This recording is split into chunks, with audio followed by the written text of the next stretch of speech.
Hello বন্ধুরা, welcome back to my channel Bong life. আজকে Sunday হলেও আমার কাছে ছুটি নয়, কারণ বরের আজকেও অফিস। তাই সকালবেলা চলে আসলাম রান্নাঘরে। আজকে বানাবো পটেটো ক্যারট স্যান্ডউইচ।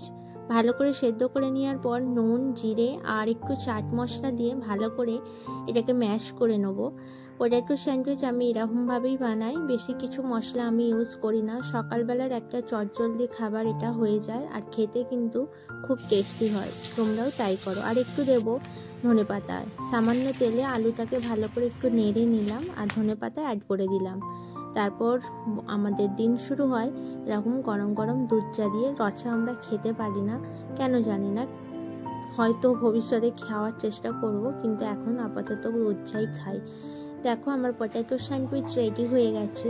বরদিকে দিলাম, ও মাঝে মাঝে বলে করে দিতে। এরপর আজকে সানডে একটু স্পেশাল খাওয়া দাওয়া হবে। চিকেনটা আমি আগের দিন রাতেই ম্যারিনেট করে রেখেছিলাম, আর এটা হলো আমাদের বর্ষার প্রথম ইলিশ। অবশ্য আমার হাজব্যান্ড কিছু মাছই খায় না এক্সেপ্ট চিংড়ি মাছ। আর একটু তেতো ভাজবো। আর দেখো বর যেহেতু খায় না, সেই জন্য মেয়ে আর আমার জন্য 2 পিস ইলিশ মাছ ভেজে নিলাম। টেস্টটা কিন্তু খুব ভালো ছিল মাছটার। আর চিকেনকে ভালো করে কষিয়ে নিলাম। আমি চিকেনের মধ্যে একটু পেঁপে আর গাজর অ্যাড করি মেয়ের জন্য। আর ফাইনাল লুকটা ছিল এইরকম, খুব সুন্দর দেখতে হয়েছিল। আমি কিন্তু বেশি তেল ইউজ করি না, চিকেনের যে ফ্যাট থাকে সেটা থেকেও তেল কিন্তু বের হয়। চলো, রান্না আমার ডান। এবার খাবার বেড়ে নিলাম। ইলিশ মাছের থেকে আমার আবার ইলিশ মাছের তেলটা দিয়ে ভাত খেতে দারুণ লাগে, তো একটু তেল নিয়ে নিয়েছি। আর মেয়েকে আমি আগেই খাইয়ে দিয়েছি, এবার নিজের জন্য খাবার নিয়ে নিলাম।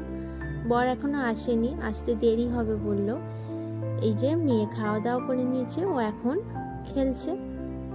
ওই যে পুষ্পার গানে নাচছে। আমি এদিকে ততক্ষণ ইলিশ মাছ দিয়ে ভাত খেতে খেতেই আমার হাজব্যান্ড চলে এসেছিল, তো ওকেও পেয়ে দিলাম ভাত। ও খেলো চিকেন কষা দিয়ে ভাত, ও মাছ